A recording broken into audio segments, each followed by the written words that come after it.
Ahí está ya. Bueno, entonces, la idea de la ventilación mecánica, como les decía, es que no es un concepto fisiológico, no es normal. Hace mucho existieron unos ventiladores que se llamaban pulmones de hierro, que era la idea más cercana a una ventilación mecánica, como la hacemos nosotros al respirar, que es una presión negativa dada por la pleura. Pero, pues, desgraciadamente, hasta ahorita, la mejor forma de ventilar a un paciente, tanto de manera invasiva como no invasiva, es con presión positiva. Y eso también ha dado fruto a evaluar todos los cambios fisiológicos que hay con el corazón, el riñón, el intestino, el hígado, todas las interacciones que existen entre estos diferentes órganos. Se ha visto que la presión positiva tiene una ventaja, pero al mismo tiempo tiene desventajas. Si ustedes intentaran, o intentan respirar por un tubo donde les están metiendo aire constantemente, pues obviamente van a tener una molestia o inclusive aunque estén sedados van a tener dificultad para poderse coordinar con la ventilación de una computadora que está conectada a no es más que un pulmón o un ambú que está dando constantemente aire, ¿no? Entonces, es importante que ahorita que veamos todos estos conceptos, entren en ese entendimiento de que la presión o la ventilación mecánica es positiva, ¿sí? Y después hablamos de las interacciones, pero eso también da fruto o da otro campo para platicar de qué beneficios hay con el corazón, el pulmón, el riñón y demás. Entonces, en teoría, esto es todo lo que vamos a ver. No me voy a ir tan a fondo con la introducción en cuanto a la historia y estas cosas. Ahí está. X, la introducción, la ventilación nunca es curativa, proporciona asistencia ventilatoria mientras el trastorno subjetivo mejora. ¿Por qué eso es importante? Porque muchas veces las familias de los pacientes entienden que la ventilación es algo que les va a ayudar. No, es un puente, es como, eh, no sé, digo, ya, sí, es dar tiempo a que se desinflame el pulmón, a que jalen los antibióticos para tratar con neumonía. Cuando hablamos de meter los asistencias también, que cuando vean ya clases de terapia de ECMO y estas cosas, pues es tiempo nada más. Es lo único que nos sirve es un tiempo. En algunos casos puede ser algo beneficioso, como por ejemplo en el SIDA, pues bueno, digo, es tiempo a final de cuenta, aunque también podemos dañar con la ventilación que esté dada más del volumen necesario. Y en algunos contextos puede también provocar algún beneficio, al menos hablando de, por ejemplo, falla cardíaca. Debido a la presión positiva, reducir la poscarga del ventrículo izquierdo y eso en teoría reduce el estrés o el esfuerzo que tiene que hacer el corazón para vencer esta presión. ¿Sí? El requerimiento de intubación endotacral y ventilación mecánica es la razón más común de la admisión a UCI. Sí, pues muchos pacientes que inclusive salen inestables de quirófano, en teoría deberían haber salido estables, pues pasan a ventilación mecánica, sabes que no lo podemos extubar, pues pásalo a terapia intensiva. Pacientes sin trauma, que sangraron mucho, trauma cerebral, también pasados a terapia intensiva, o simplemente por cuestiones ya de enfermedades pulmonares, pues también. La causa más común de ventilación mecánica es falla respiratoria hipóxica o tipo 1, ya después que lo vean más con más calma, hay varios tipos de falla respiratoria, y la tipo 1 es la hipoxémica, hay tipo 2, hay tipo 3, todo dependiendo del contexto en el que se maneje o relacionado también al tipo de falla. La tipo 2 es más por retención de CO2.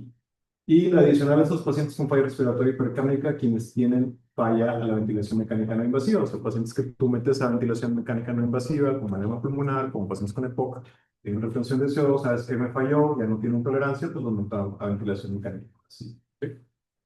Así de sencillo. Las indicaciones para ventilación aquí van a ver de manera muy resumida y muy simple cuáles son las principales. La falla respiratoria es la que ustedes van a estar más frecuentemente enfrentados. No dan tanto caso estrictamente al pH o los parámetros que vienen ahí en cuanto a falla respiratoria, porque es variable. O sea, en sí, inclusive hay formas de ventilar a un paciente de manera no invasiva con presión positiva que no termina siendo algo que podemos meterlo directamente a ventilación mecánica. Pues, por ejemplo, en SIDA podemos meterlo alto y nos da un poco de tiempo porque en teoría el alto flujo se ha estudiado que ha dado beneficio para reducir la posibilidad de que el paciente que yo meto alto flujo tenga la necesidad de una ventilación.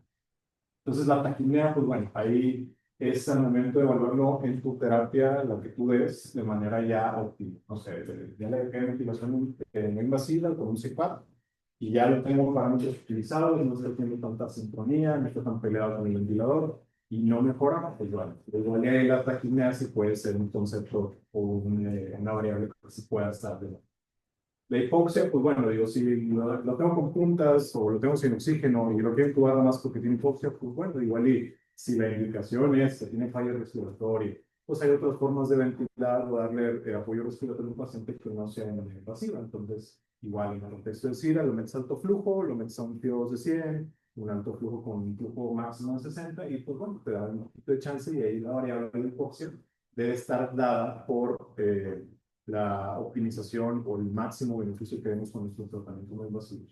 Y la hipercapnia también, hay pacientes que tienen EPOC, que tienen una retención de CO2 mayor, que ya tienen una alcalosis metabólica secundaria, que ya están acostumbrados, y que estrictamente una pH de 2 arriba de 50, pues no es el contexto.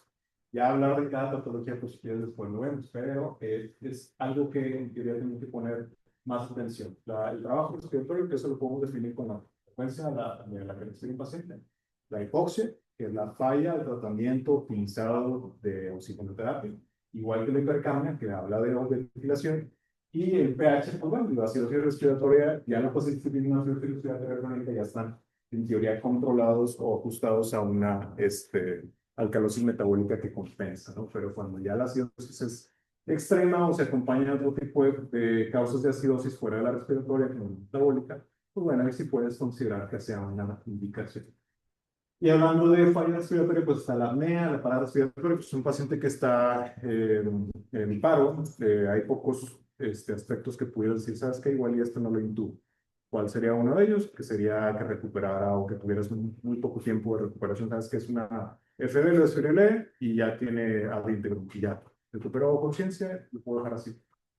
O es un paciente que en teoría pues, está somnoliento. Bueno, hablando de parada respiratoria, pues no es el caso, pero son pacientes que pudieras considerar también en vigilar y no intubar. Sí se puede. La idea de la parada respiratoria o el RCP que ustedes dan es que no todo, la finalidad del RCP no es la ventilación, a menos que sea la causa por la cual caiga el paro, ¿no?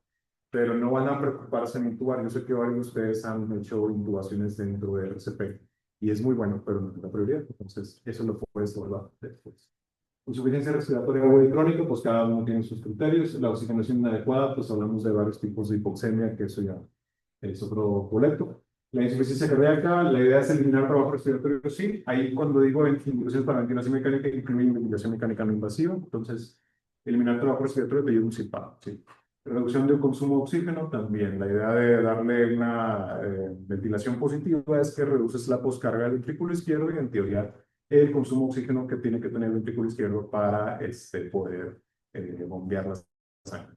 El deterioro neurológico, la prevención y manejo de la presión intracraneal elevada, si todos los pacientes tienen hipertensión intracraneal, eso es un criterio ya que ustedes pueden ver de acuerdo a la causa de la presión intracraneal elevada. Por ejemplo, en este traumatismo craneoencefálico, pues hay varios TIRs que así manejan TIR 1, TIR 2, TIR 3, TIR 4, y dentro de los primeros dos ya es meter la ventilación mecánica, cédelo y déjalo en reposo.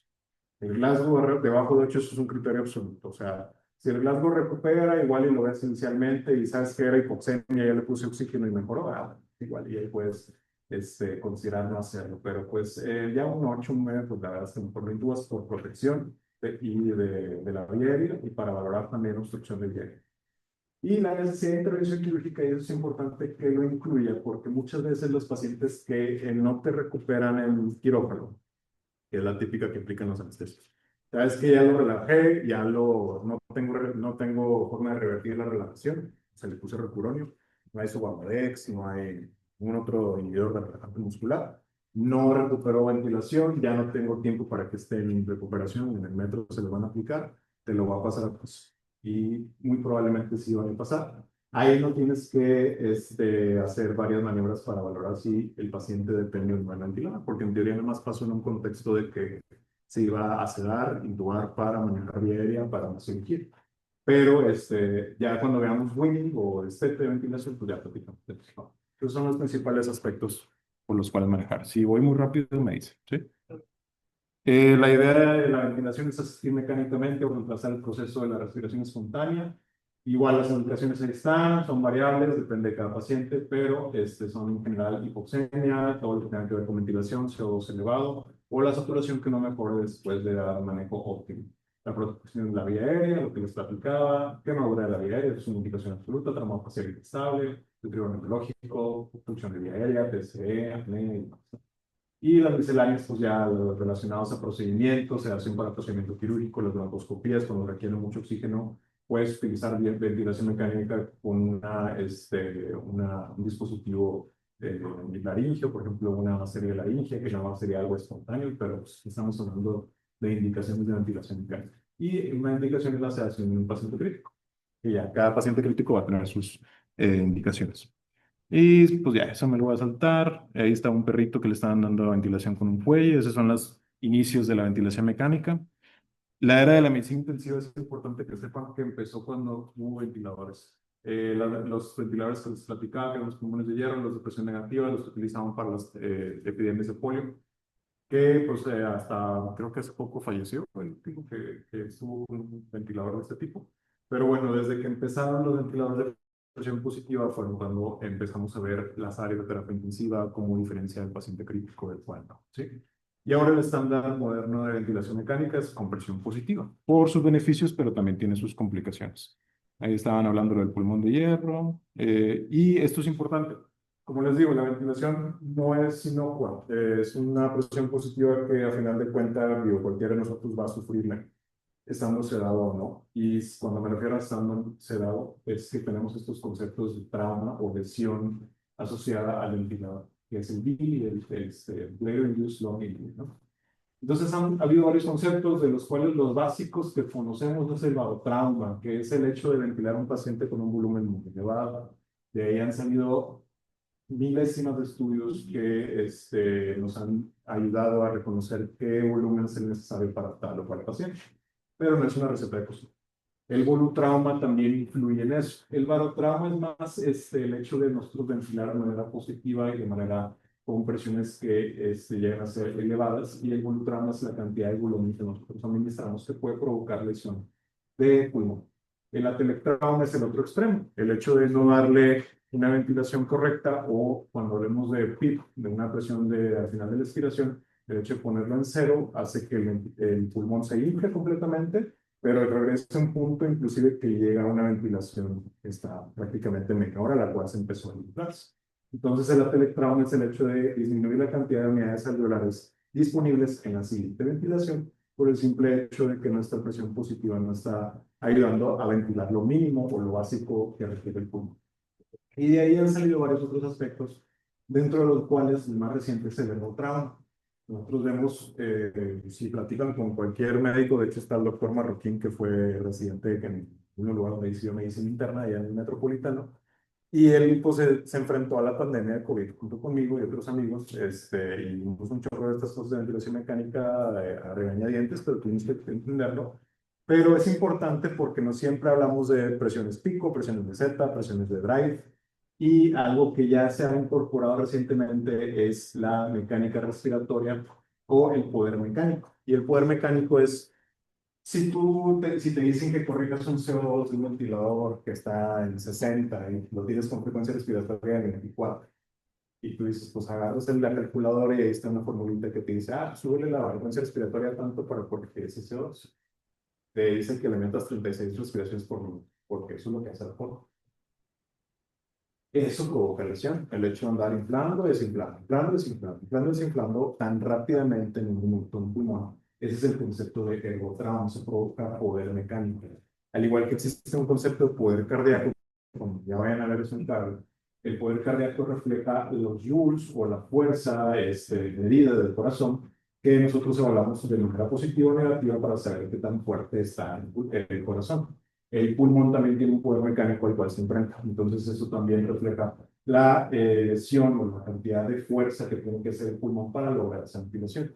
Y si nosotros hacemos o vencemos ese poder mecánico, que desgraciadamente el concepto no es tan fácil aplicar en el día a día, porque es difícil tener todos los artefactos que requerimos para medir este poder mecánico.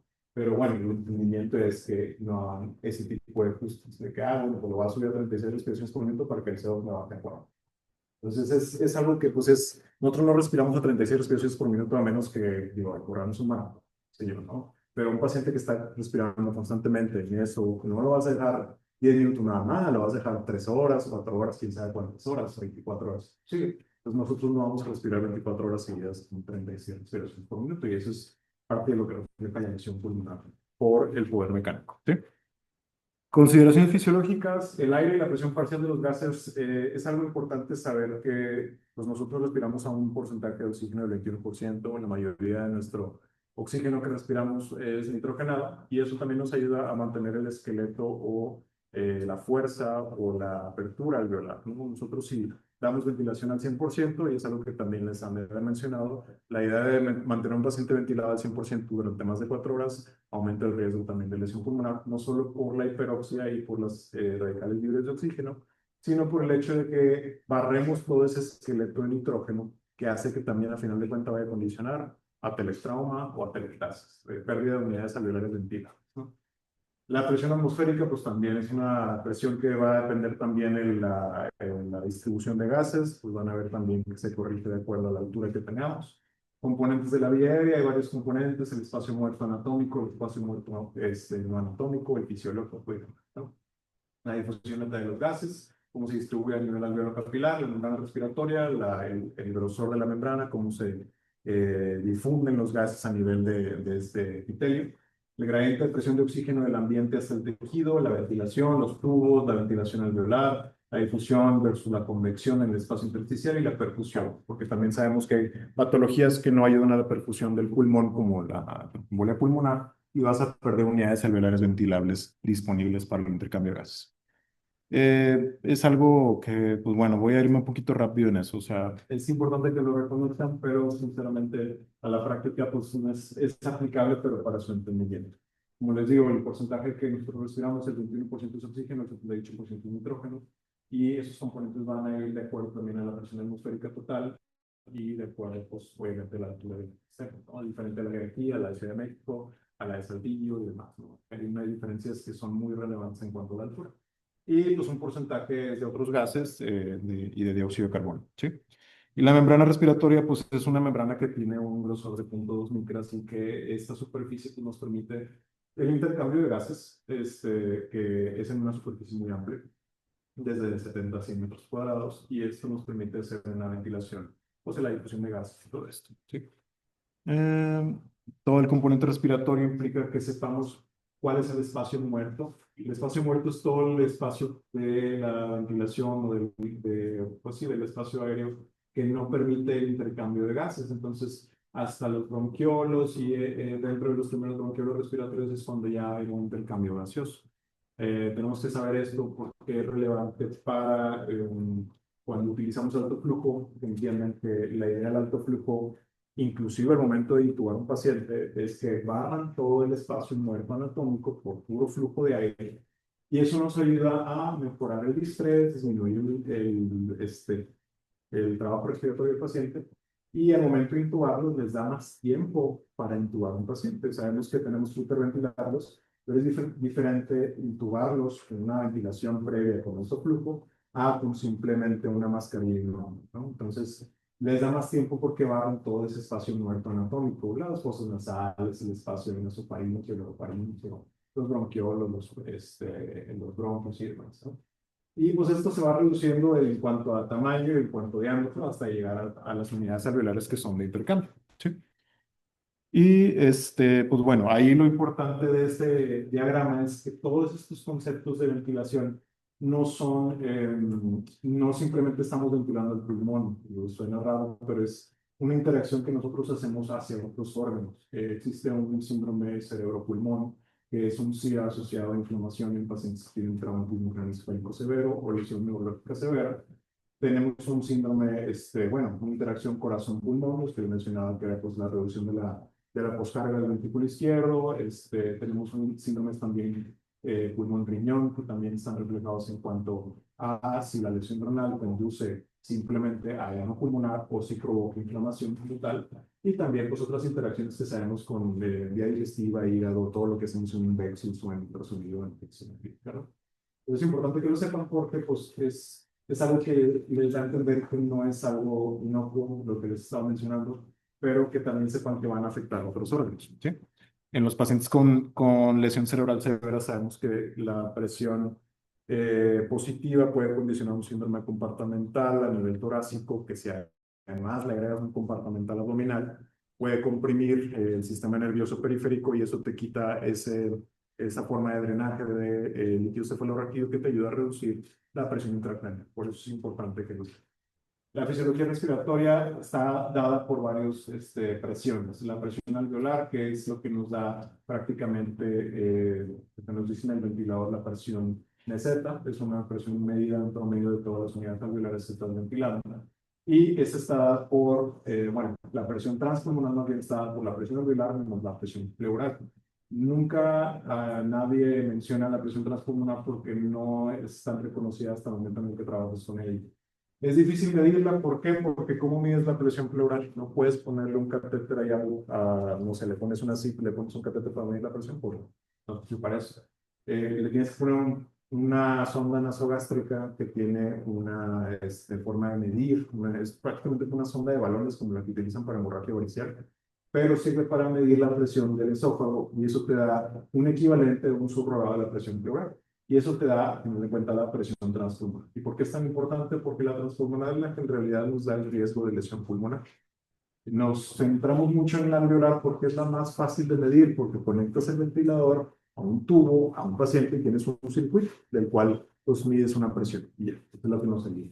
Pero es importante reconocer que la forma ideal de medir el riesgo de lesión inducida por el ventilador es midiendo la presión transpulmonar. ¿Por qué no se mide ni siquiera aquí en el Zambrano que tienen todo, ni siquiera en muchos lugares? Porque se ha visto que no es necesario, mientras que te apegues a las variables como la driving pressure, que ya lo platicamos, la presión transpulmonar, la driving pressure, la meseta y la pico. Entonces, hasta ahorita no ha sido necesario, pero esta es la forma en la que tendríamos que controlar nuestra ventilación, en metas de presión transpulmonar. Pero bueno. La idea de la ventilación mecánica fisiológica de nosotros es que es dada por presiones pleurales negativas. Pues por eso nosotros al momento de inspirar, agarramos una presión negativa dada por nuestro diafragma y aumenta el volumen pulmonar por presión negativa. ¿Sí? La diferencia de la presión dada por el ventilador mecánico es que es por vía positiva, entonces de ahí no depende la presión pleural, depende simplemente de lo que el ventilador tú le programas para meter aire por presión. ¿Sí? Entonces, esa es la diferencia más relevante. ¿Por qué sería importante saber la presión pleural o por qué sería importante evaluarlo? Porque quisiéramos que nuestro paciente, en el momento de conectarlo al ventilador, pues ya se quedó ahí, mañana lo extuvo porque pues ya va a estar bien ventilado ahí y Dios quiere, pues ya le avisamos al familiar que se va a extubar y ya, gracias a Dios, se solucionó todo el problema. Y no, el paciente interactúa, el paciente sigue teniendo esfuerzo muscular, a menos que lo bloqueemos, pero no es la idea de todos estos casos. Pero pues la idea de esto es que ustedes sepan que la presión muscular dada por el diafragma y los músculos respiratorios influyen sobre esta interacción del paciente y el ventilador mecánico. No sé si esta gráfica le recuerde a otra, la que está dada también por el volumen cardíaco, la respuesta a presor, la respuesta a volumen. La curva de Frank Tarling nos ayuda también en esta forma de evaluarlo por presiones a nivel también transpulmonar y volumen pulmonar. Se las pongo principalmente porque es importante que sepan que para SIRA o para unos pulmones inflamados que van a tener una confianza disminuida, que ahorita vamos de confianza, es decir, que el pulmón no se puede inflar de manera fácil, pues es un pulmón rígido, por así decirlo. ¿No? Es un concepto que se tenía como rigidez, pero no es así. Pero bueno, la idea es que si yo le meto más presión al pulmón, yo espero que haya una respuesta, un aumento en volumen vital por parte del pulmón del paciente. Pero este aumento de la presión pulmonar va a llegar a un punto en el que, por más que le aumente más la presión, ese cambio de volumen vital no va a ser tan importante. Entonces es importante que sepan que, por más que nosotros aumentemos la presión pulmonar tratando de buscar más unidades celulares que sean ventilables, no va a haber un cambio hasta cierto punto. Es como cuando yo le doy líquidos a un paciente con choque. No sé qué choque sea, pero pues me han dicho que le ponga 1 litro de líquidos, pues bueno, le voy a meter 1 litro de líquidos. Y sí, sí, jaló, ¿sabes qué? Le subió la presión, bueno, entonces le meto más líquidos, ¿no? Y así nos dados, y el turno siguiente, ¿sabes qué? No le metieron suficiente líquido, los del turno pasado están bien mensos, métele 1 litro más. Bueno. Y hay un punto donde ya no hay aumento en la presión, ¿no? Entonces es lo mismo en el contexto de cuando nosotros estamos aumentando la presión del pulmón y queremos que el volumen vital aumente. Hay un límite y ese límite nos da riesgo de lesión, igual que al encharcar a un paciente tratando de buscar que aumente la presión, ¿sí? Y pues bueno, en teoría la presión de la vía aérea está pues Q, que representa el flujo, y eso va a darnos esa ventilación alveolar. Y estas fórmulas son parte de la mecánica respiratoria. La presión de la vía aérea menos la presión del alveolo es igual al flujo por la resistencia de la vía aérea. Y eso, si lo desarrollamos un poquito más, ahorita más adelante, nos va a dar la ecuación de dinámica o mecánica respiratoria. La idea de la ventilación espontánea es, como digo, la diferencia es que en la ventilación espontánea, nosotros hacemos ahorita en este momento, está por cuando los músculos respiratorios se contraen, la presión torácica o reduce la presión torácica, reduce la presión pleural, aumenta la presión postpulmonar. Hay una diferencia en la presión de la vía aérea o de la atmósfera con la presión alveolar y eso provoca un flujo. Es una diferencia de presiones que ya han visto que ese gradiente de presiones aumenta el flujo hacia otro espacio, ¿no? Como, igual con la presión arterial, cuando aumentas la presión a nivel de la aorta, de las arterias, vas a presentar una diferencia de presiones hacia la arteriola y eso. Entonces es el mismo concepto. Si tú aumentas la presión de la vía, aumentas o haces una diferencia en el momento de inspirar profundo, hay una diferencia de la presión entre la atmosférica de la vía aérea y la presión directa. Y eso va a dar un flujo que va a dar lugar a la ventilación. A diferencia de eso, la ventilación positiva, que está dada por el ventilador mecánico de manera artificial, es flujo de aire que va hacia el pulmón, que va a aumentar la presión alveolar y que va a aumentar la presión transpulmonar, logrando un aumento de volumen, pero ya no depende de una diferencia como tal de presiones entre la atmósfera y el pulmón. ¿Sí? Y pues bueno, aquí también, ahí se empiezan a desarrollar los componentes de la ecuación mecánica respiratoria. Los ventiladores con presión positiva son dados con un sistema de alta presión que da lugar al flujo a un sistema de baja presión. Teoríamos que un sistema de baja presión sería el flujo, ¿sí? Y esos componentes que ven allá, es importante que lo recuerden porque cuando hablamos también de ventilación, hablamos también de resistencias, no nada más de elastancia. De elastancia, cuando nos referimos a que el pulmón se inunda, bonito y regresa a su lugar, ¿sí? Y cuando hablamos de resistencia, hablamos de la vía aérea, de los bronquiolos, los bronquios y demás que están dados también por algunas enfermedades que pueden complicarlos, como la enfermedad de vía aérea pequeña, del EPOC, del ACE. Entonces, esos componentes pueden alterar nuestra ventilación. La elastancia está dada por la diferencia de la presión con relación a una diferencia de volumen. Es decir, la meta más presión va a dar un aumento en el volumen. Y la resistencia está dada por un cambio de presión que va a provocar un cambio del flujo de aire, ¿no? Entonces, si nosotros modificamos el flujo, va a dar un lugar a una mayor resistencia. Dependiendo de la patología, puede haber mayores resistencias que otras, ¿no? Y eso pues, nos da todos los componentes de lo que tenemos que nosotros estar vigilando cuando hablamos de BID, de lesión pulmonar inducida por el ventilador. Lo que nosotros afectamos en la estancia es la presión de meseta, la presión de conducción, la presión pico. Y cuando nosotros hablamos de resistencias, es la diferencia entre la meseta y la presión pico, que ahorita lo voy a demostrar en otro diagrama. Pero eso es cuando hablamos de enfermedades como las de vía aérea pequeña, pocas, estas cosas. ¿Tienen dudas? Me dicen. Y entonces la ecuación del movimiento habla de la presión del ventilador o la presión dada por la ventilación mecánica más la presión muscular del paciente nos va a dar igual a una presión de la estancia más una presión de resistencia, ¿sí? Y la P, aquí les digo, de la estancia por volumen y la P de resistencia porque hemos visto el. ¿Qué pasaría si no estuviera esta variable? Pues sería nada más la ventilación mecánica que nosotros estamos dando que nos dé estas variables. Y el único contexto en el que nosotros podemos citar esta variable es la relación neuromuscular.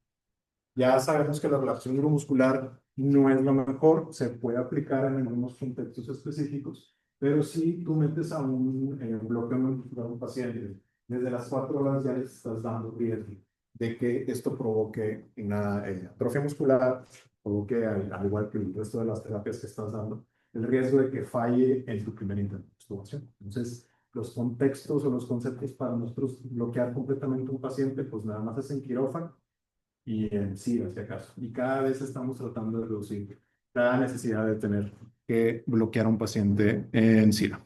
Entonces, igual, la presión de movimiento pulmonar, la presión de la vía aérea es igual a la elastancia por los cambios de volumen o más la resistencia de la vía aérea por el flujo, más la PIP, que ahí agregamos un concepto. La PIP es la presión al final de la expiración, la presión positiva al final de la expiración.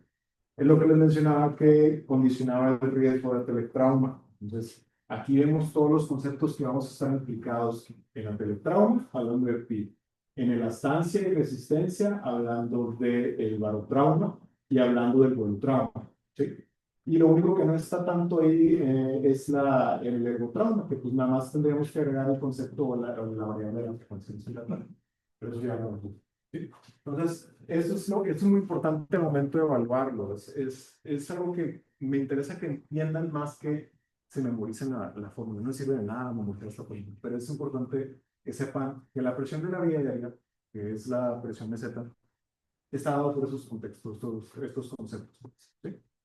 Y cuando ya desarrollamos un poquito más esta ecuación del movimiento respiratorio, es cuando podemos incluir la variable del PMUSCO, que es lo que hablábamos, que es el esfuerzo del paciente. Entonces, ¿por qué en algunos conceptos, digo, si ya han estado con un ventilador, un paciente que ya está haciendo algo de esfuerzo o inclusive bajo sedación, sabes que yo lo metí a control volumen? O sea, yo quiero que dé 400 de volumen, pero está metiendo 480, ¿ok? Porque el paciente está haciendo algo del esfuerzo. Entonces, ese esfuerzo que está dando el paciente nos ayuda a aumentar un poco el volumen vital y reduce también las presiones de la vía aérea, porque es como una variable que te quita un poquito más de esfuerzo que tenga que dar el ventilador.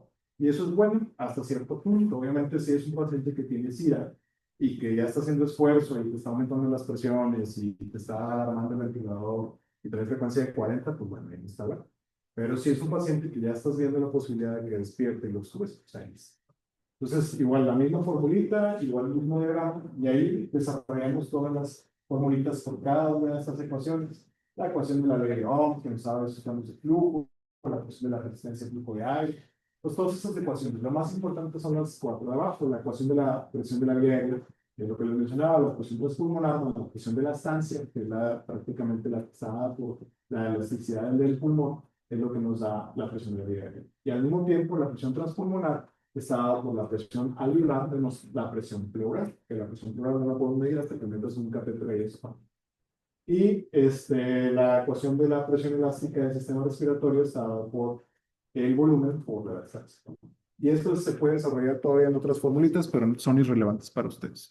La idea es que ustedes entiendan que la elastancia propia del pulmón está dada por una carga elástica, un volumen que va a estar relacionado al grado de distensibilidad que tenga el pulmón. Entonces, ahí empezamos a hablar de conceptos ya de distensibilidad, compliance y demás, ¿no? Entonces, la distensibilidad no es más que la posibilidad de que el pulmón tenga la capacidad de ventilarse, aumentar su volumen por una presión que yo le estoy dando y que pueda tener la capacidad de deformación suficiente para que regrese a un punto donde yo estaba previamente al iniciar la ventilación. Pero al final de cuentas eso condiciona una carga elástica, un poder mecánico o una fuerza que va a estar dada por esos conceptos. Y es importante porque esto aplica para la mayoría de los pacientes que ustedes van a ver, que son pacientes con neumonía, pacientes con SIRA, pacientes que tienen enfermedad pulmonar. ¿Sí? A mayor presión está dado un menor grado de distensibilidad. Es decir, yo tengo que meterle más presión a un pulmón que es menos distendible, es menos elástico, menos posible de que se pueda inflar. ¿Ok? Entonces, esta es la relación prácticamente entre la presión y la distensibilidad.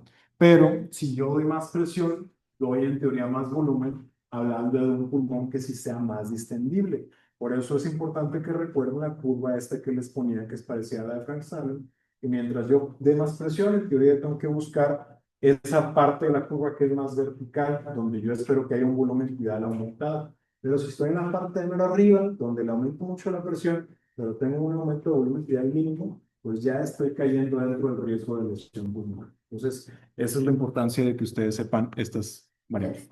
Sí. Es una manera como de calcular,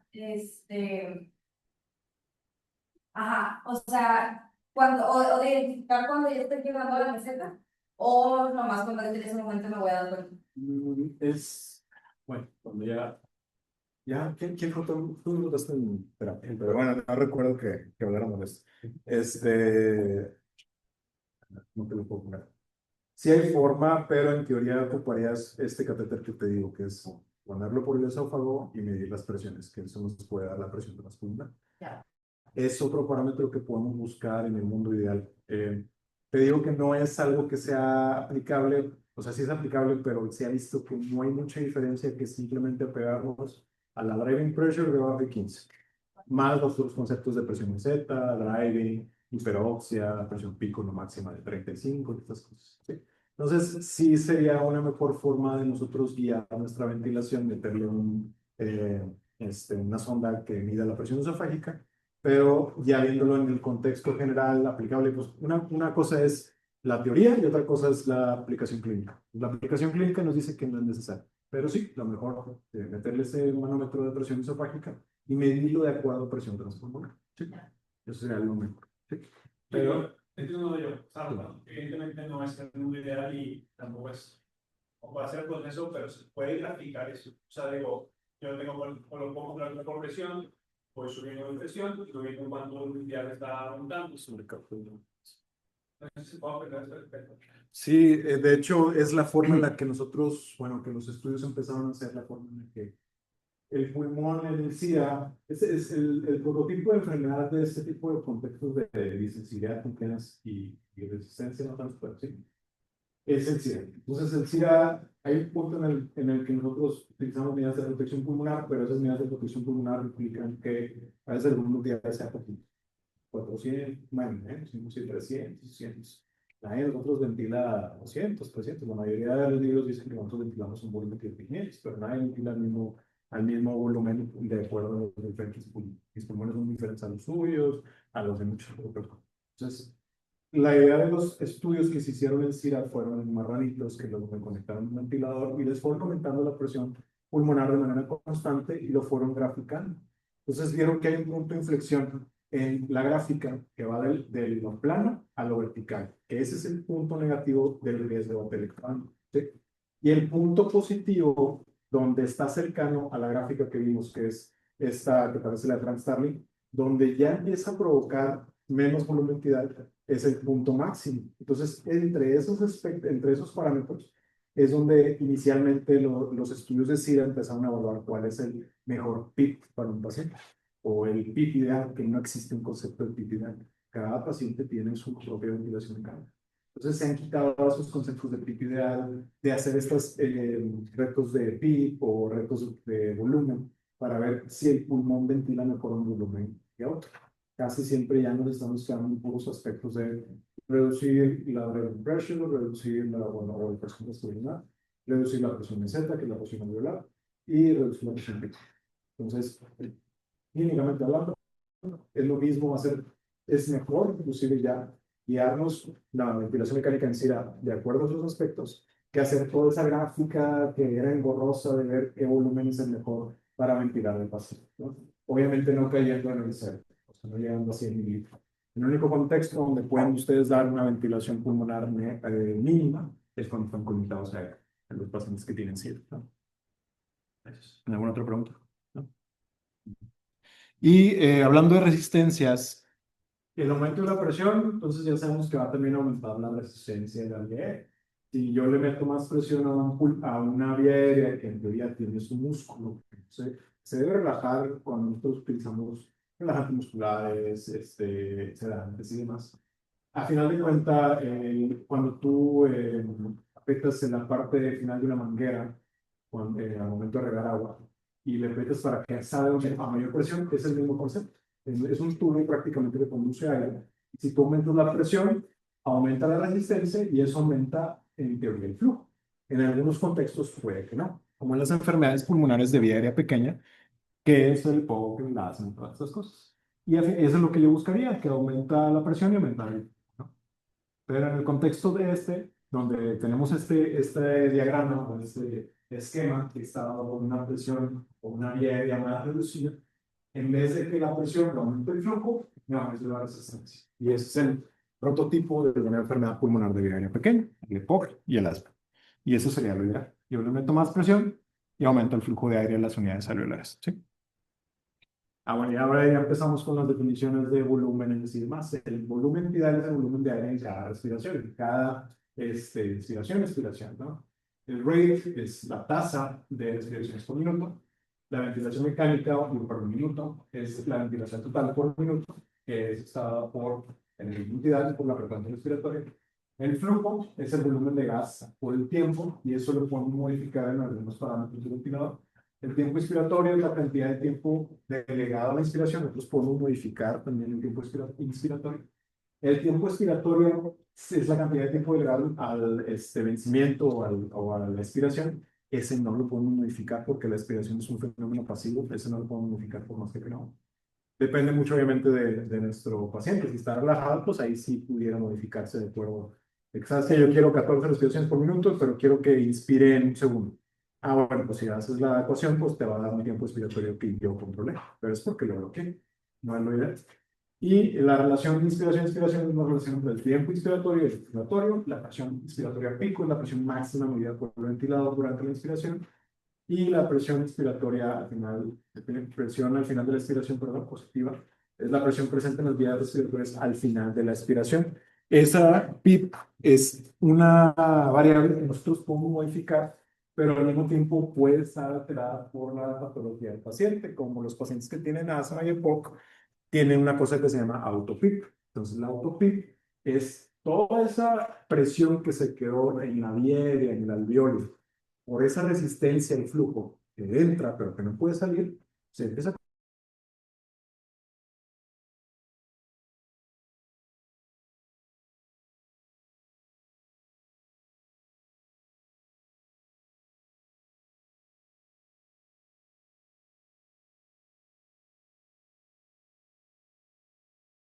Que las definiciones son los que le va a ayudar, y va a ayudar más a entender qué es lo que está pasando con el ventilador y cómo pueden ayudar a los pacientes. Así queda claro que es un PIB, sí queda claro que es un volumen ideal, todo eso. Nada más, pues sí, cuál sería realmente el volumen ideal y el flow. El flujo sería cuando empiezas a modificar el ventilador en algunos, es que falta ahora un poquito más de experto. El flujo es algo que puedes tú alterar. Si yo, eso se da por litros por minuto. Es como cuando yo pongo el alto flujo. Entonces, yo le doy 60 litros, ¿no? Y espero que el flujo sea continuo de 60 litros y es lo que va a recibir el paciente. Ya el paciente decide si sí o si no. Pero en el ventilador, como no hay forma en donde se fugue, en el alto flujo se fuga por la nariz, por la boca, por donde quiera, ¿no? Pero en el ventilador en teoría no, porque va directamente hacia el pulmón. Entonces la diferencia ahí es que el flujo sí puede provocar lesión. Si yo quiero más, si yo quiero más respiraciones en un minuto, pero a un volumen ideal que yo quiero, en teoría el flujo yo espero que aumente. Si yo reduzco la cantidad de respiraciones por minuto, el flujo va a reducirse. Pero en algunas enfermedades el flujo también puede verse alterado, como en las de vía aérea.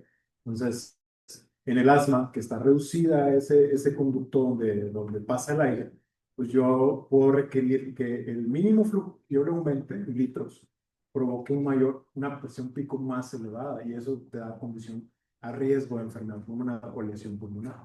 El problema del flujo es que si no se modifica o simplemente no le haces caso al flujo, puede que, por más de que, oye, ¿qué está pasando? Ya le estoy metiendo el volumen que requiere, ya lo relajé y resulta que el flujo estaba a 80 litros por minuto.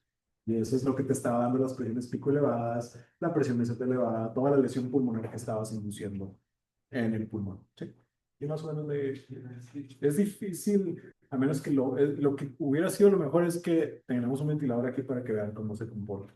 Cuando tengan sus rotaciones de terapia, la doctora Sandra va a meterse con ustedes como un ventilador en un paciente que, bueno, sin paciente más bien, para que vean cómo cambia esta dinámica, ¿sí? Pero, a ver si después, igual y para decir, ya vemos si se puede hacer con un ventilador de alguna forma.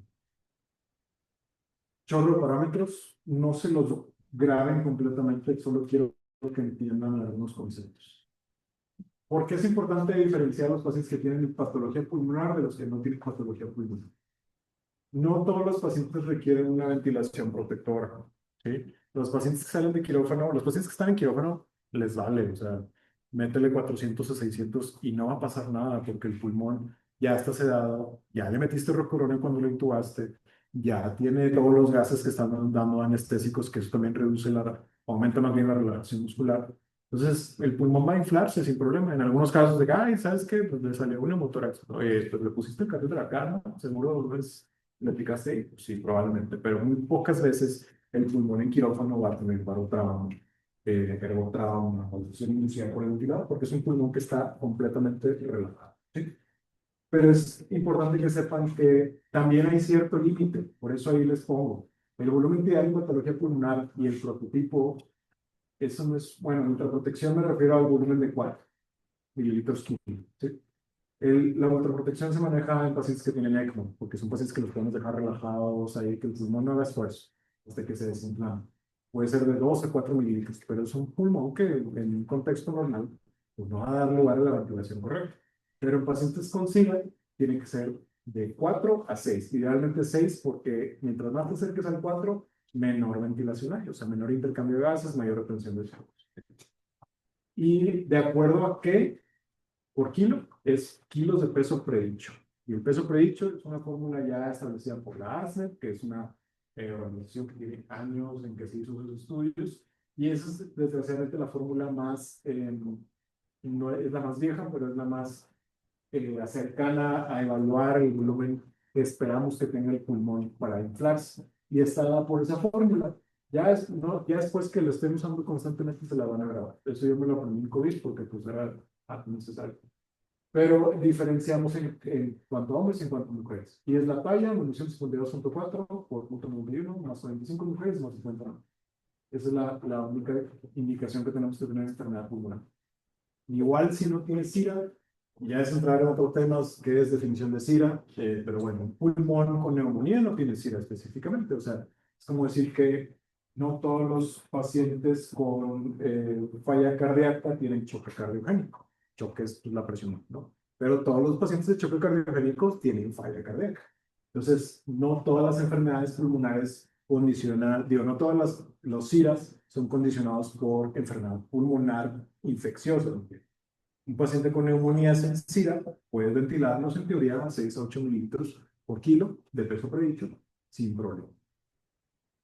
Y a diferencia de los pacientes que no tienen enfermedad pulmonar, sí los puedes guiar por 6 a 8 mililitros. Ahí también idealmente es por la presión, el peso predicho, porque pues, hay pacientes que pesan 120 kilos y pues el pulmón de 120 kilos pues no es algo que se pueda reproducir en el pulmón que se va a inflar con 6 mililitros por 120, ¿no? Es demasiado. Entonces también debemos guiarnos un poquito más a una fórmula más cercana a lo que esperamos que tenga de que se infle el pulmón. Ahí podemos utilizar otras fórmulas como el peso ideal, que también nos sirve para calcular esa edad. Y la tasa o la frecuencia es individualizada, necesaria para un CO2 que sea de acuerdo a cada patología. En SIRA hablamos de una hipercamia permisible. O sea, puede subir 50, 60, mientras que el pH esté todavía arriba de 7.2, 7.3, sin problema. ¿Sí? Y en ventilación mecánica en patología pulmonar, pues puede ser baja la ventilación en pacientes con hipercamia o hipoxemia por hipoventilación, perdón, y alto en hipocamia, ¿no?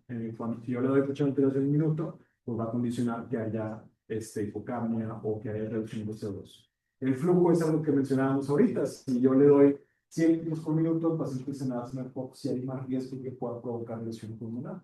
Pero sí es algo necesario, porque ¿cómo se vence un broncoespasmo? Relajando, ¿no? Entonces, también es algo importante porque yo creo que no me da tiempo hablar de sincronías, pero van a ver los ventiladores que están ciclándose, literal. Está tratándose el paciente el esfuerzo y están nada más de las grafiquitas que están pico y pico y pico y pico y pico. Entonces, muchas veces es broncoespasmo. Y por más que esté bien la presión pico en 40, 45, no me preocupo porque le voy a dar broncodilatadores y va a reducirse esa presión. Y eso en teoría va a ayudarnos a ventilar al paciente. Que inicialmente sí puedes darle flujo de 100 litros, sí, hasta que se vence ese broncoespasmo, pero no durante el resto del tiempo que esté con ventilación mecánica. En pacientes con enfermedad pulmonar que no se asma y epoxi, le tienes que dar un flujo menor para que eso también te ayude a reducir la presión pico del paciente. ¿Nos quieren pasar? Y esto es muy interesante. Bueno, si no lo vemos, pues si van a pasar. Dice Lucy que tiene una aplicación que es como un ventilador, si quieres. Ah, Lo podemos proyectar. sí, sí, sí. Pues si quieres, digo, no sé cuándo. ¿Sí tienes? Y vamos para que igual quede un poquito más largo eso. Sí, porque sí es importante verlo en el momento. Ahí hay varios conceptos que es importante saber. Típico lo que tenemos la braille. Ah, aquí lo tienes ya. Aquí lo tienes, entonces que no se puede. Solo que tienes. No, no, ya sé, déjame quitar. Muy bien. Tienes otro. Como quiera, creo que Lo puedo compartir de nieta, Ah, pero Mira, no sé cuál. Que más acercan, sí, el alojamiento. Aunque entonces era simulando, ¿no? Y aquí este site, ¿verdad? Sí. Mira, aquí no sé si se puede conectar. Que vas a quitar uno de los sí.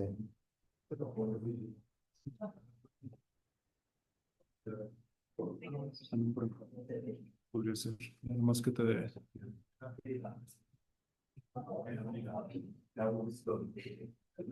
Para quien quiera varios pueden compartirlo. No sé si se puede ver ahí.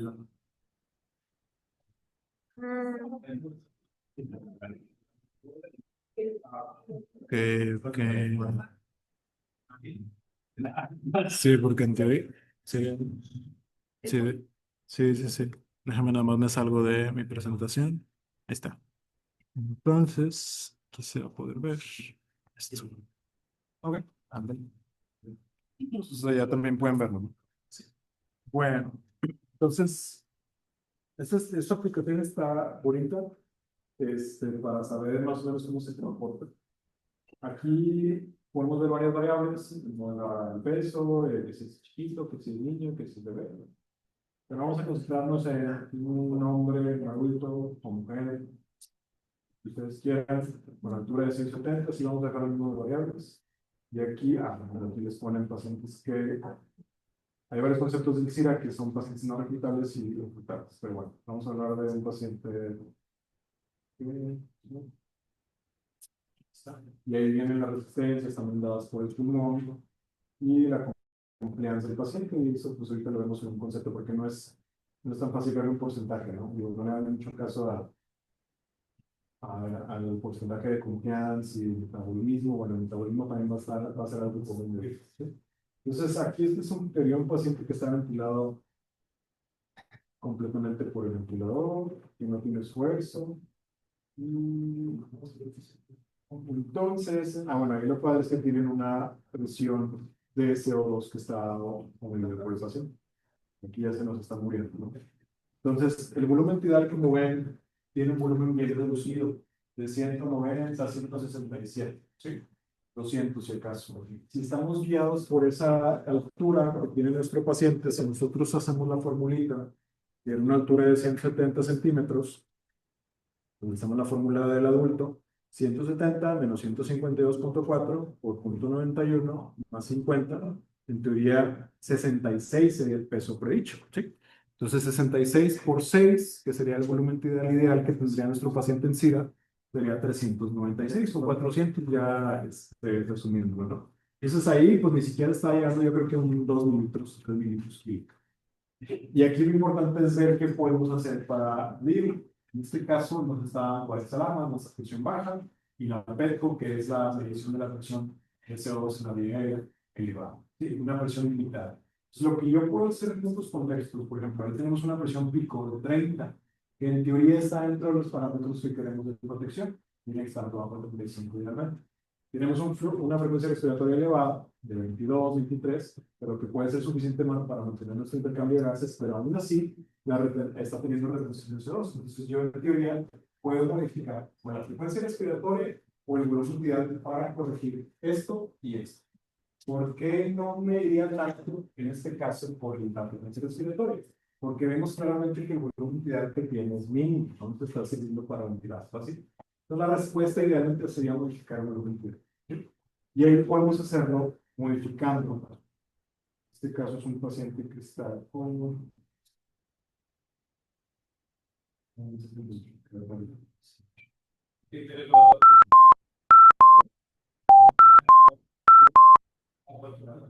Sí, es-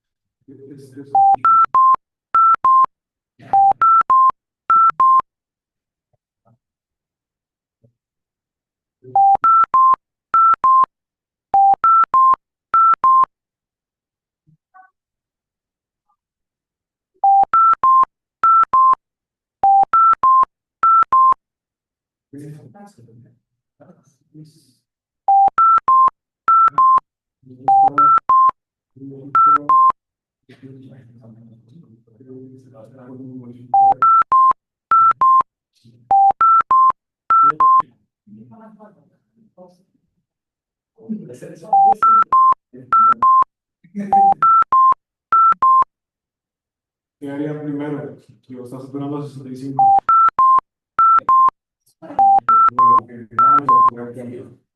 Bueno, si es lo que te va a hacer la pregunta. Ya cuando llegues ya hacemos eso, es un paciente que en teoría tenía una presión de hay pacientes que responden a PIB y hay pacientes que no. Los pacientes que no responden a PIB generalmente tenemos en el contexto de pero las personas muy van a tener respuesta. Y van a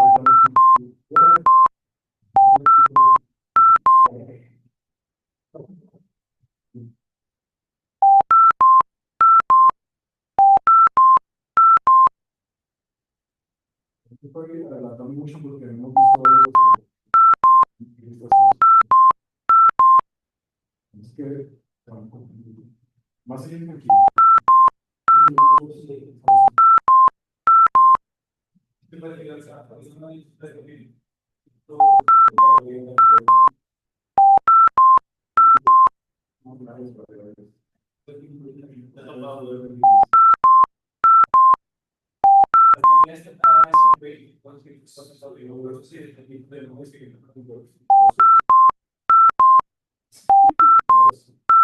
Entonces, ahí tenemos todas las modalidades que tenemos disponibles.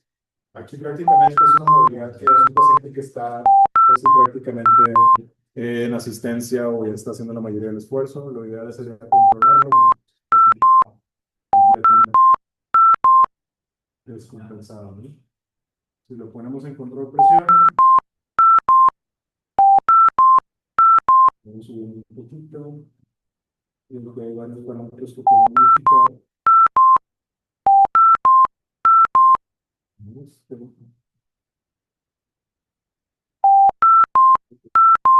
Y ven cómo va moviendo el tiempo inspiratorio y al mismo tiempo empieza a alterarse, a modificarse la relación I-E.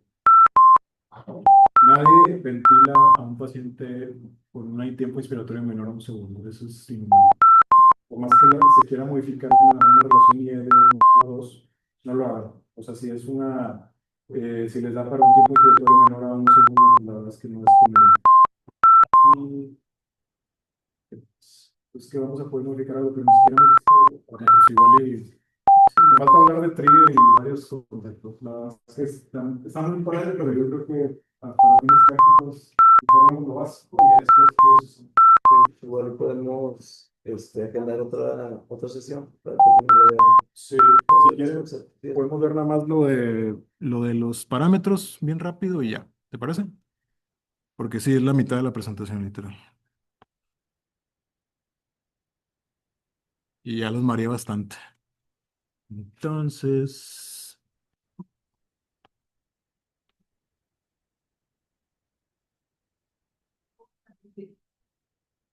así es. Bueno, muy bien. Entonces, esto de estrategias, esto después lo vemos, porque es de CIRA específicamente. Esto es de, bueno, de CIRA.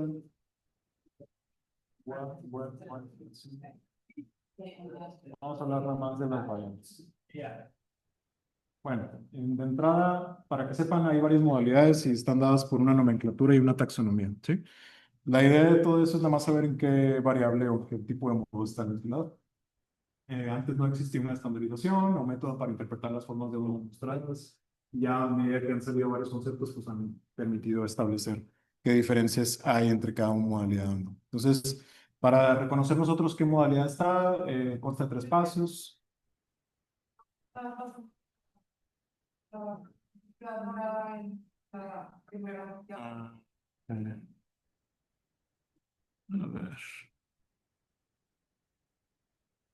Stop share. Otra vez.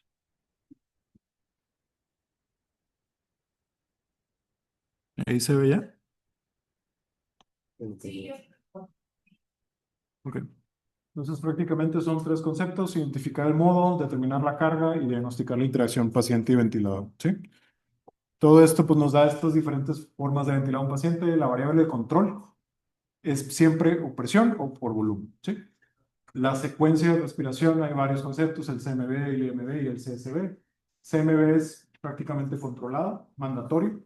IMB es cuando el paciente empieza a hacer algo de esfuerzo y el paciente puede hacer esfuerzo entre la ventilación controlada. Y por último, el CSB es el paciente espontáneo, ¿sí? Y el target o la meta es de acuerdo a nuestro límite que nosotros vemos. El líder inteligente es porque los ventiladores actualmente se pueden modificar. No los tenemos aquí, pero hay otros mejores en otros países que pueden ir modificando de manera gradual de acuerdo a la necesidad del paciente. El dual es cuando nosotros permitimos al paciente involucrarse en la alimentación con el ventilador para nosotros modificarnos de acuerdo a eso. Y eso sí lo tenemos aquí. Hay modalidades que son asistidas, hay una que se llama ICU literal. Adaptativas, cuando el ventilador empieza a adaptarse al esfuerzo de acuerdo a la medición de resistencias y las áreas. Y biovariable es cuando nosotros metemos un catéter esofágico y medimos la presión muscular. Y vemos cuando hace esfuerzo el paciente, ahí no el trigger del ventilador. Está muy padre, porque es lo que más te reduce el riesgo de asincronía. Optimizada, establecida por una meta, eso es lo que más van a ver ustedes. Y el servo, que es otro beneficio de la mayoría de los ventiladores que los cuales contamos ahorita, no el Eternity que tienen ustedes en Metropolitano, pero tienen el Dragger, y ese es el que sí tiene el mecanismo de servo, que es prácticamente una medición de presión, donde en el momento en el que el paciente hace inspiración, el ventilador ya sabe y lanza la ventilación asistida. Entonces, esos son aspectos de ventilación mecánica que son importantes reconocer. Para fines prácticos, sepan que tenemos servo y hay otras variables muy bonitas, pero que todavía no están en México. Variables de control por presión y por volumen. Y esos son todos los tipos de modalidades ventilatorias que sabemos, el espontáneo, el mandatorio, el intermitente y otras cosas que vamos a ver ahí. Y pues los que lo mencionaba ahorita hace ratito. Todas esas modalidades existen. Cada ventilador, cada marca, por así decirlo, tiene, que le quisieran poner IMB, CIMB, es lo mismo. La idea es controlado mandatorio, intermitente o espontáneo. Yo le controlo completamente las ventilaciones al paciente, yo le permito al paciente asistir la ventilación entre las que yo doy, o el paciente asiste toda, completamente. Para eso sí existen estas taxonomías, porque no es necesario aprendernos todas estas cosas. Claro que el B-level y otras cosas que vienen ahí también pues, es importante saberlo, pero eso es más de ventilación avanzada, ¿sí? Determinar la carga del esfuerzo del paciente es por la misma fórmula que estábamos viendo, la ecuación del movimiento, la fuerza del músculo o la presión muscular que está dada por el paciente. Diagnosticar la interacción paciente-ventilador, eso refleja el ver las curvas, que eso lo vamos a ver en otra clase si quieren, de asincronías, ¿sí? Y entonces cuando vean cada una de las curvitas, van a ver la diferente curva de acuerdo a la modalidad que ustedes estén viendo. Controlado por volumen, controlado por presión o controlado, bueno, de acuerdo a la rampa que nosotros vemos. No voy a meterme mucho en esto porque es hablar de asincronías, pero lo que sí quiero que vean es esto, variables de control. La presión de un lado hacia otro va a estar controlada por un flujo, o dada por un flujo más bien, que va a estar relacionado a la capacidad de que pueda deformarse ese volumen, que en teoría es el pulmón, hacia otra parte, que es dada por el pulmón, pues, en un tiempo específico, con un flujo que lleva, ¿sí? Entonces, las variables que vamos a modificar son la presión, el volumen, el tiempo y el flujo. ¿Qué otras cosas podemos decir? Oye, la PIB, pues eso es presión, ¿no? Oye, el volumen de pues es parte del volumen, y así.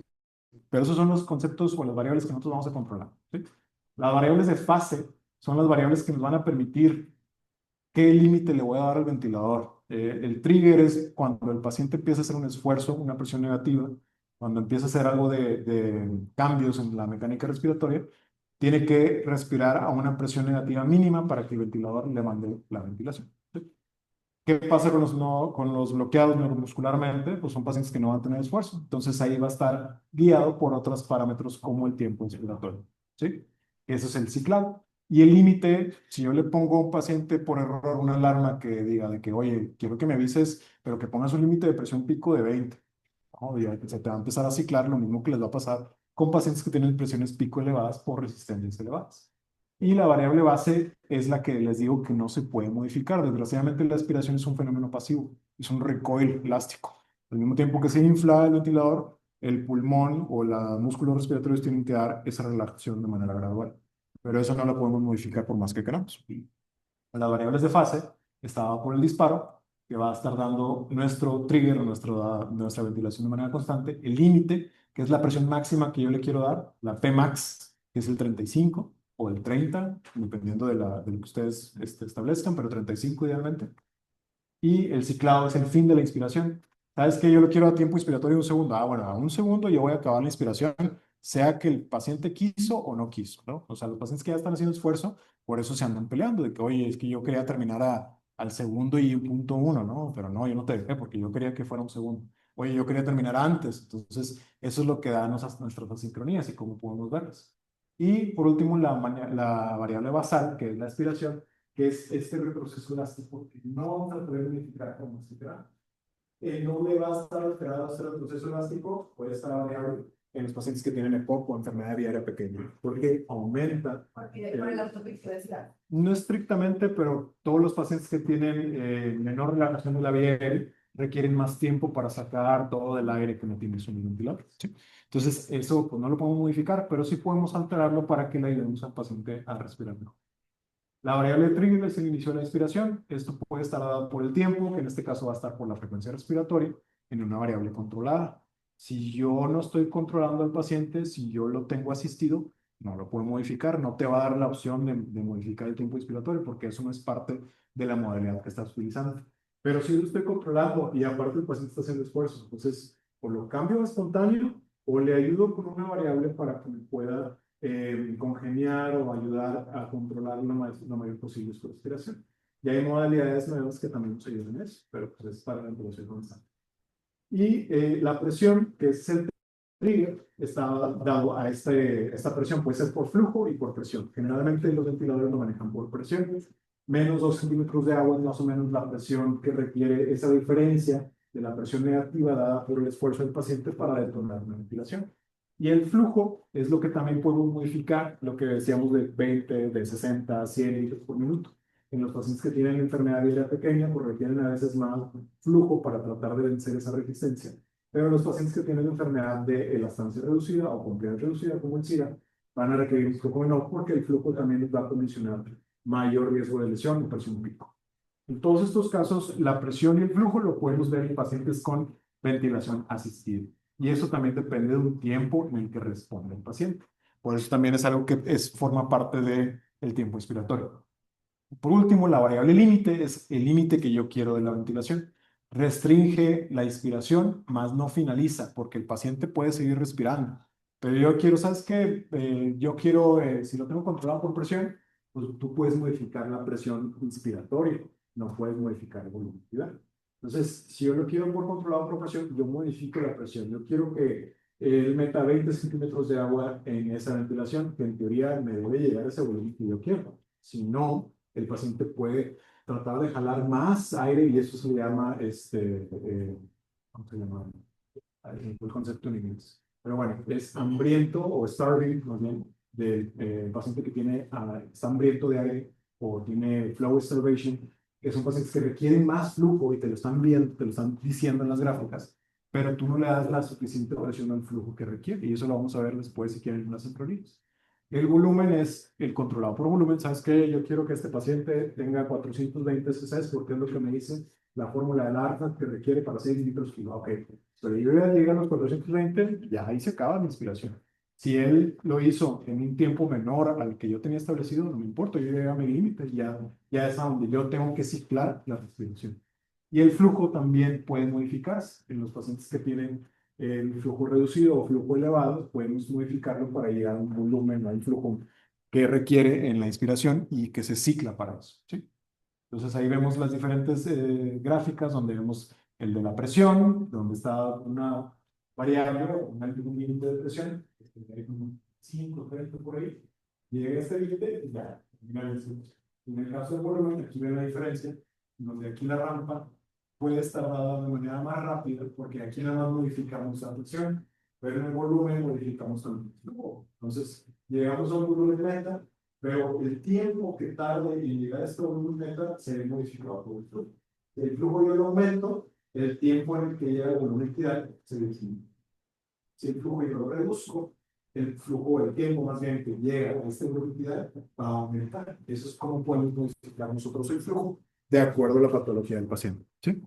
Y la variable de ciclado es la variable que una vez lograda finaliza la inspiración, la presión, el volumen, el flujo y el tiempo. El tiempo, si yo le puse un segundo, ahí se acaba la inspiración. ¿Sí? Ahí se ven las diferentes gráficas, el cómo va a estar ciclado por el volumen, como les mencionaba hace ratito, por la presión o por el tiempo inspiratorio, dando una inspiración y una expiración. Y por último, lo que les mencionaba de la expiración, que es una variable que no podemos modificar, que eso es completamente pasivo. Nosotros podemos en algún caso controlarlo si nosotros modificamos un paciente bloqueado, relajado, modificamos el tiempo inspiratorio para una frecuencia respiratoria. Entonces, siempre que vemos un segundo, pues va a haber 2 o 3 segundos de relajación en la inspiración, si la frecuencia respiratoria la tenemos dada al límite, pues. Es que creo que no se está viendo ¿No? eso es, sí. Pero si quieres ahí cortamos porque Sí, no se ya. está viendo. Yo creo que ya, sí, ya las demás son modalidades. Nos Pero sí, ponemos de acuerdo para sí, yo creo para hacer que un par. hizo muchas cosas.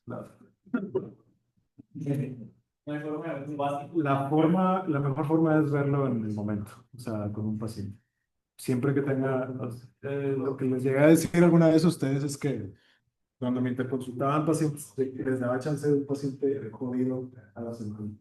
Y son pacientes que no van a salir, pues, nunca. Pero bueno, siempre que tengan un paciente ventilado en piso, te consulten, ¿no? O sea, terapia. O sea, es peor, o sea, es mejor que te digan, no hay espacio, sabes que no, se va a morir, no va a tener ningún beneficio. Pero nos tocábamos, o no, en algún momento nos pidió la doctora Juanita de que, pues ni modo, van a tener que hacer rondines en piso para ver todos los ventilados. De que, ay, pues que frega, pero bueno. Pero sí, sí es algo que sí tienen que aprender a interactuar. Digo, hay residentes más, eh, aceptan más las entrevistas que otros. Está, ahorita hay puros anestesiólogos, ahorita de residentes, pero son, o sea, saben mucho de inglés. Entonces, sí, interconsulten todo lo que quieran. ¿Sí? Sí, pero mejor que les griten a que diga, o sea, que no lo interconsulten porque, es que me lo van a batear. Pues, y probablemente lo batemos, pero, o sea, que aprendes tú y aprendemos nosotros también. Sí.